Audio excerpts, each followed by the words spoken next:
Good morning, everybody, and thank you for coming out today.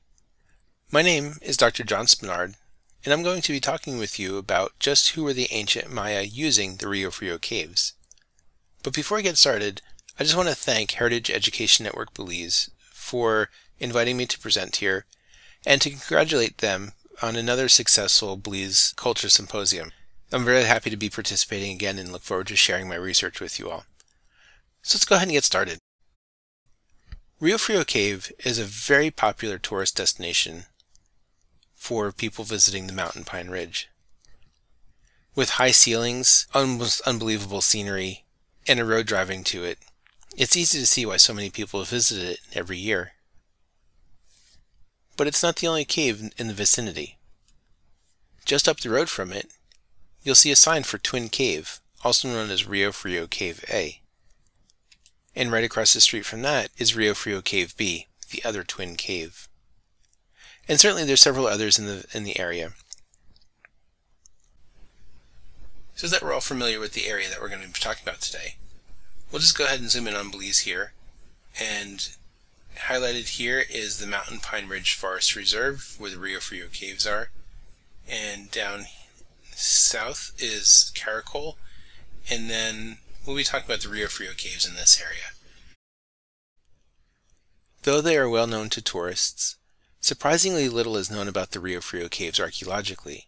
The first archaeologist to record them was Gregory Mason in 1928, who recorded caves A, B, and C, also known as Rio Frio Cave and Twin Caves. 30 years later, Archaeology Commissioner Hamilton Anderson came up to the area and he documented two other caves, D and E. And it wasn't until 2011 to 2016 that Dr. Holly Moyes and Dr. Jaime Awe conducted their Belize Regional Cave Project and recorded a few other caves in the general vicinity.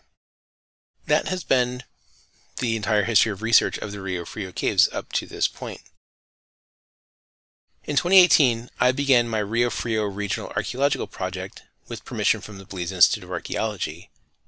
Because so little is known about the caves, my primary research questions were: when were they used, what rituals were being performed there, and who was using them? And it's this last question that I hope to address. In his write-up of the caves, Mason said Cave A was an ideal home for primitive man, as well as for his more cultivated descendants who made the pottery. The quantities of pots and potsherds indicate that it housed a large population for hundreds of years. Regarding Cave E, Pendergast notes that there are no recorded surface sites in the immediate vicinity of the Rio Frio Caves. The presence of a source of potable water near the cave might have made it attractive for habitation, but the soils in the area are generally skeletal. So suffice it to say that when I started my project, we didn't have a good idea of who were using the caves. And I would just like to point out this gentleman down here for a scale of the size of Rio Frio Cave E. So addressing this question of who were the ancient Maya using the Rio Frio Caves, we have a few possibilities. 1. They were living in the caves. 2. They were being visited by long-distance pilgrims. Or 3. Perhaps there was an unknown local population. Although Mason wrote that people were living in the caves, archaeologists have really come to conclude over the last several decades that really any cave in the Maya area is simply too inhospitable for a whole wide variety of reasons for them to have lived in them. So this really left my project with two possible answers to who were using the caves. Either they were long-distance pilgrims, or they were from an unknown local population. Now, when I started my project, I did hear rumors of some mounds in the area, but nothing had ever been verified, and it seemed like it was a small rural population, likely not responsible for the amount of ritual activity seen in the caves. On the other hand, the ceramics from Cave E showed very strong ties to the Belize Valley, and so it seemed that going to relocate that cave would help us address this question. Because if they were connected to the Belize Valley, then maybe it was long-distance pilgrims coming down. So we set out to go relocate Cave E because it would help us understand our research area a little bit better, and it would help us address this question of who was using the caves. So in June 2019, we set out to find it, and long story short, we did not. Many of the caves we found looked like this. Clearly not the grandiose entrances that Pendergast published about Cave E. But as we walked around the valley, we did see some signs of ancient habitation as we were told that we might expect to find, and it was seemingly very rural. We came across a few agricultural terraces and a few small mounds distributed here and there, but nothing significant. After a long day of not finding the cave and not really finding much in the way of any other ancient Maya settlement, we decided to return to our vehicle. We reached the valley floor and came across this mound, measuring about 2 meters tall and 2 meters to each side. This is the largest mound we had seen this day, and clearly it was something significant. So as I set my things down to record it, my colleagues Mike and Javier ran off because they had seen some other mounds behind it. Just as I was preparing to take this picture, both called out to me. Following their voices, I found Javi first, standing in front of what turned out to be an 8 to 10 meter tall pyramid, and here he is climbing it. You can see him on the left here at the very top. Clearly, we had found a site of some significance. Looking for my other colleague Mike, we find him here, in front of this stela, on the front side of this building that also had a looter's trench in front of it that Javi is standing on top of. So with this story of rediscovery, what I'm excited to do now is to introduce you all to the site of Nohochbatzo. Now this site is located right in between caves C and E in the Rio Frio Valley, and so it seems to be pretty safe to assume that we have accidentally learned who was using the Rio Frio caves. Nohochbatzo is aligned primarily east to west, as you can see here. There's 3 or 4 plazas. There's likely another plaza here, but we have not been able to fully map that yet. We've mapped between 20 to 30 structures in the site core. The main pyramid here stands about 8 meters tall, and these are very tall range structures here, upwards of 4 meters tall themselves. The site has a minimum of 2 monuments, neither of which are carved, and the site is largely intact with very little pot hunting activity. We've only so far seen about 4 or 5 looters' trenches in this entire site. In summer 2022, I got to return following COVID, and we targeted our investigations in Plaza 1, where there was the looter trench and a stela. We primarily worked on cleaning out the looter's trench, but we also placed an excavation unit in front of the stela, which you can see here. And our focus was on the stela and the looter's trench, simply to learn the chronology of the site. With the stela, we were hoping to uncover a cache, and with the looter's trench, we were looking to recover any artifacts that had been left behind from the pot hunting activities.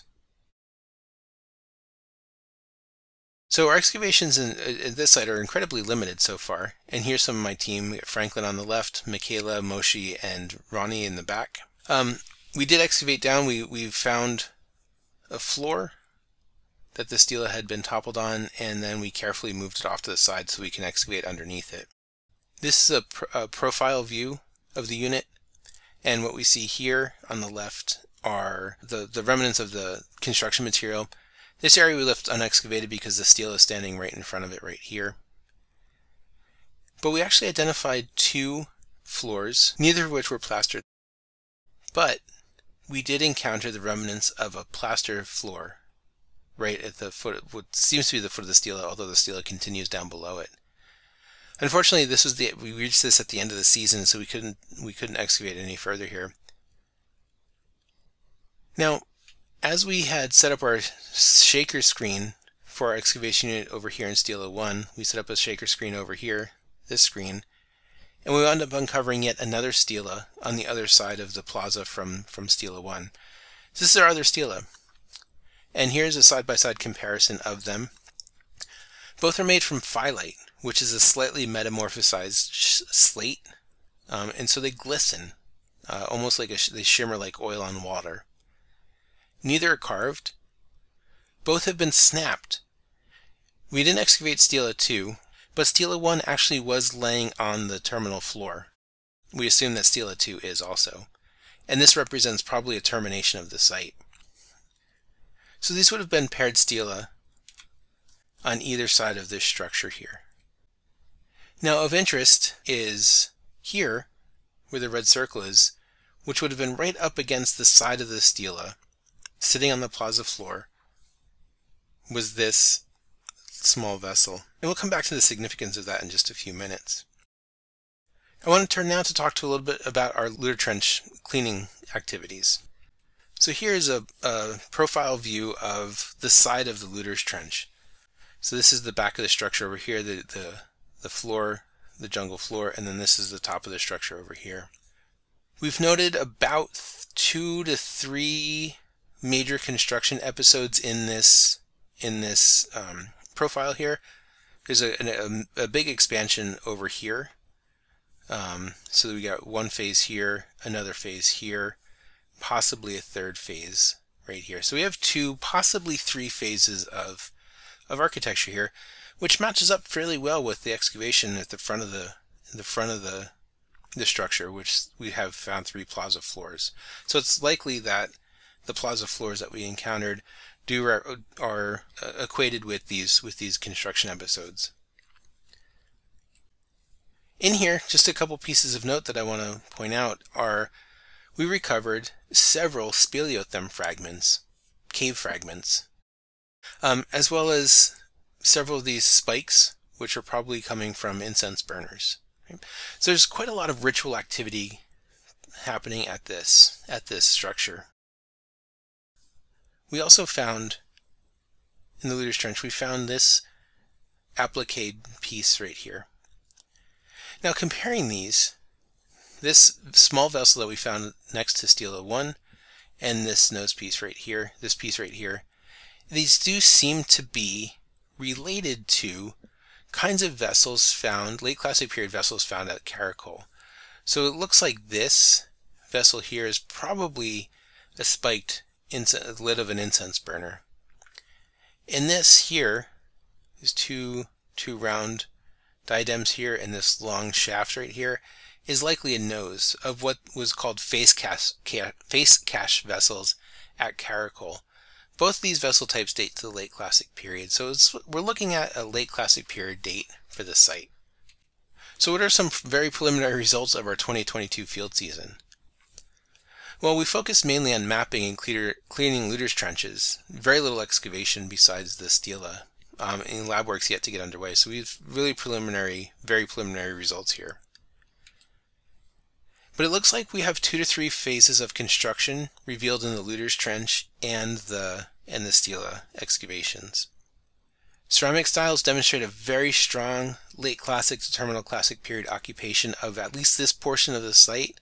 And there's some earlier material and some from the late early classic period and possibly some later early post-classic material.